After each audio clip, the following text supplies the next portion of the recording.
अस्सलाम वालेकुम dear students, उम्मीद आप सब खैरियत से होंगे। हमारा आज का जो लेक्चर है ये बहुत ही इंपॉर्टेंट है लॉ गेट एस्पिरेंट्स के लिए। आज के इस लेक्चर के अंदर हम डिस्कस करेंगे कि किस तरीके से लॉ गेट क्रैक की जाए और अक्सर स्टूडेंट्स लॉ गेट टेस्ट के अंदर फेल क्यों हो जाते हैं।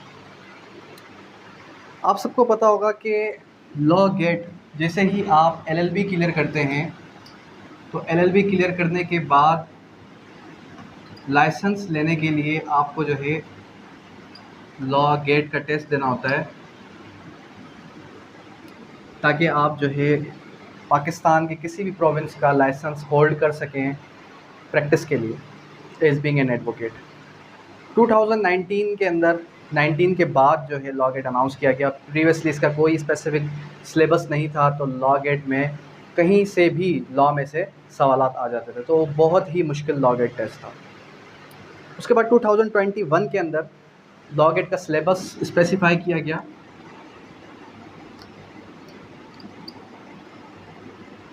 जिसके अंदर ये बताया गया कि सिलेबस के अंदर आपका QSO है, CPC है, लीगल एथिक्स है, उसके अलावा आपका आ जाता है क्रिमिनल लॉ, जिसके अंदर आपका PPC भी आ गया और CRPC भी आ गया। फिर उसके बाद आ जाता है आपका कॉन्स्टिट्यूशन, फिर इंटरनेशनल लॉ और फिर जो है जूरिस्प्रूडेंस, और उसके बाद आ जाता है आपका लीडिंग केसेस।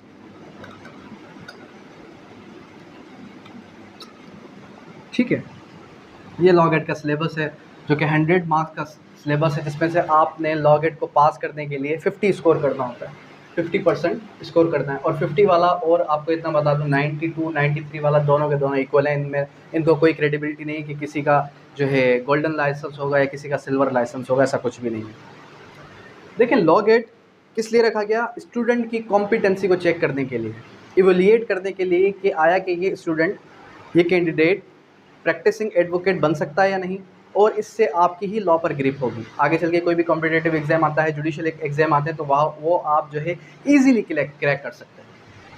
खैर, मैं बात कर रहा था कि लॉ गेट किस तरीके से क्रैक किया जाए, लॉ गेट को पास किस तरीके से किया जाए, ऐसी क्या स्ट्रेटेजी है जिसको यूज़ करके आप जो है लॉ गेट का टेस्ट पास कर सकते हैं।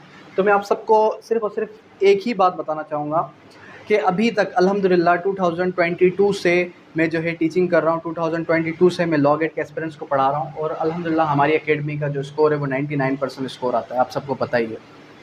लेकिन अभी तक हमने लॉ गेट पर ना कोई नोट्स लिखे, ना कोई गाइड लिखी, ना कोई बुक लिखी। उसका क्या रीज़न है? उसका रीज़न ये है कि law gate is all about bare acts. अगर कोई भी कैंडिडेट अगर जो है बेयर एक्ट्स पर कमांड हासिल कर ले, इन सब्जेक्ट्स के word by word go through करे, ठीक है, और फिर लॉ गेट में जाकर बैठे, तो इजीली वो जो है क्या कर सकता है, लॉ गेट एग्ज़ाम को क्रैक कर सकता है। इसी सिलसिले में हम जो है कल से, यानी कि 1 अगस्त से क्लासेस अनाउंस कर रहे हैं। और क्लासेस का क्या पैटर्न होगा ये आप सबको पता ही है कि मंडे टू फ्राइडे आपकी क्लासेस होंगी, और सेकेंडली आपका हर मंडे को वेब जनरेटेड टेस्ट कंडक्ट किया जाएगा, और हम इस ड्यूरेशन के अंदर एटलीस्ट 4 टाइम्स बेयर एक्ट्स पढ़ेंगे, जिसमें आपके ये सारे के सारे सब्जेक्ट्स कवर हो जाते हैं। सेकेंडली, अगर कोई भी कैंडिडेट हमारे सेशन ज्वाइन करता है, सेशन ज्वाइन करने के बावजूद भी खुदा न खास्ता वो फेल हो जाता है, तो उसका नेक्स्ट 3 मंथ्स का जो सेशन होगा वो फ्री ऑफ कॉस्ट होगा, उससे दोबारा से कोई भी फ़ीस चार्ज नहीं की जाएगी। अब मैं क्यों 100% पासिंग गारंटी दे रहा हूँ? सिर्फ़ और सिर्फ इस बिना पर, सिर्फ़ और सिर्फ इस रीज़न पर कि हमारी जो प्रिपरेशन करवाने का पैटर्न है वो इतना परफेक्ट है। परफेक्ट तो खैर कोई भी नहीं है, लेकिन ये है कि 100 में से 90% आप कह सकते हैं कि उनमें से क्वेश्चंस भी लगते हैं। और सेकेंडली ये कि बेयर एक्ट्स पर हम आपको कमांड किस तरीके से करवाएंगे, आपका वीकली टेस्ट लेकर, और सेकेंडली आपका वर्बल टेस्ट लेकर। कोई स्टूडेंट ऐसा भी है जो कि 80+ स्कोर करना चाहता है, तो वो हर 20 आर्टिकल्स 30 आर्टिकल्स पढ़ने के बाद मुझे इंडिविजुअली वर्बल टेस्ट कॉल पर भी दे सकता है, अगर वो ऑनलाइन सेशन ज्वाइन कर रहा है। अगर वो फिज़िकली आना चाहता है तो वो जो है हमारी ऑफिस है नियर हाई कोर्ट, वहाँ पर आकर जो है फ़िज़िकल क्लासेस भी अटेंड कर सकता है, ठीक है। बाकी इंशाल्लाह QSO हम कंप्लीट कर चुके हैं, CPC हमारा चल रहा है इस टाइम पे। सो इंशाल्लाह अल अज़ीज़ विद इन फ्यू वीक्स हम जो है कंप्लीट सिलेबस को कवर करेंगे और फिर दोबारा से हम इस कोर्स को दोबारा से जो है रिवीजन की तरफ ले आएंगे। यानी कि इस ड्यूरेशन में टिल अक्टूबर हम इस पूरे कोर्स को एटलीस्ट 4 टाइम्स कवर करने जा रहे हैं। अब इनमें कौन कौन से ऐसे सब्जेक्ट्स हैं जिन पर आपकी ग्रिप होनी चाहिए, जिन पर आपकी कमांड होनी चाहिए, तो मैं आप सबको बता दूं कि ये जो आपका पोर्शन है, जहाँ तक इसके जो मार्क्स की वेटेज है वो कितनी है, इसकी मार्क्स की वेटेज है 80% आपके इन सब्जेक्ट से कवर हो रहा है।